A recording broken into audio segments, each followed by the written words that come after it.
100 ఏళ్ల అవసరాలకు తగ్గట్టుగా ఉస్మానియా నిర్మాణం నిజంగా కూడా అది కట్టి కూడా 100 ఏళ్ళు అవుతుండొచ్చు.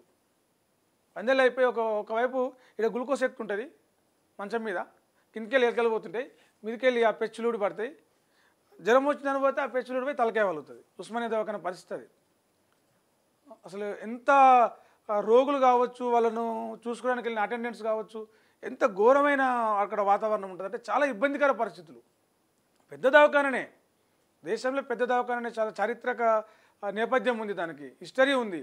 కానీ దాన్ని అధునాతన మొత్తం మోడర్నైజ్ చేయాల్సిన అవసరం ఉంది. అందుకే గోషమాల్ల ఈ ఉస్మానియా కొత్త హాస్పిటల్ బిల్డింగ్ చేయడానికి ఈ నెల 31న ముఖ్యమంత్రి రేవంత్ శంకుస్థాపన చేయనున్నారు.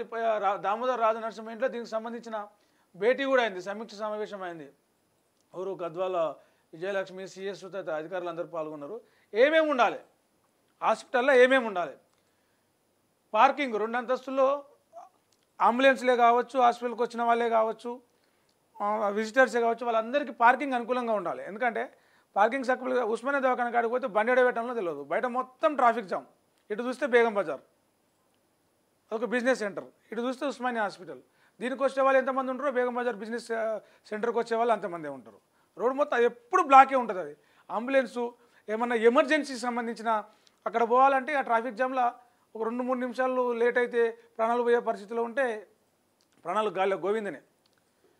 అందుకే మంచి 2 అంతస్తులు కింద అండర్ గ్రౌండ్లో 2 అంతస్తుల్లో పార్కింగ్ ప్రపోజల్ పెట్టినారు. డార్మిటరీ, ఫైర్ స్టేషన్, క్యాంటీన్, మూత్రశాలలు, ఎస్టీపీలు నిర్మించాలి.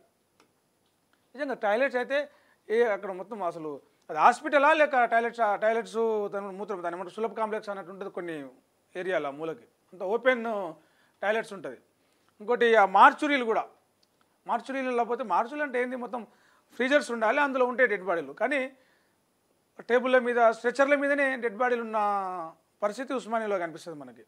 ఉస్మానియా పోతే, దవాఖానకు పోతే పాడైన ఆరోగ్యం, చచ్చిపోతామేమో అంటే ప్రాణభయంతో పోయి ప్రాణాలు దక్కించుకొని రావాలి కదా. కానీ అక్కడ ఉన్న సౌకర్యాలు లేమి, ఆ నిర్లక్ష్యం దానివల్ల ఎట్లుందంటే ప్రాణభయంతో కాదు, పోతే ప్రాణం పోతాం అన్నట్టుగా అక్కడ వాతావరణం ఉంది. మళ్ళీ గొప్ప దేశంలో ఎక్కడ లేని, ప్రపంచంలో ఎక్కడ లేని అరుదైన ఆపరేషన్లు చేస్తారు. అంత టెక్నాలజీ, అంత అనుభవం ఉన్న డాక్టర్లు ఉన్నారు. కానీ ఆ వసతులు ఏవైతే ఉన్నాయో అవన్నీ కూడా చాలా డెవలప్ చేసి చేయాల్సిన అవసరం ఉంది. వీలైనంత తొందరగా ఈ ప్రభుత్వ హయాంలోనే ఉస్మానియా కొత్త బిల్డింగు నిర్మాణం పూర్తయి అది ఓపెన్ అయ్యి ప్రజలందరికీ అందుబాటులో వస్తే మాత్రం చాలా మేలు చేసిన వాళ్ళు. ఒక పెద్ద దవాఖానా అందించారంటే రాష్ట్రానికి చాలా, పేదలకు చాలా ఉపయోగపడుతుంది. ఈ ప్రైవేట్ దవాఖానలో దోపిడీ నుంచి తప్పించుకోవడానికి, దోపిడీ బారిన పడకుండా గరీబులకు ఉపయోగపడుతుంది. అంటే అంతకన్నా మించింది ఏది ఉండదు.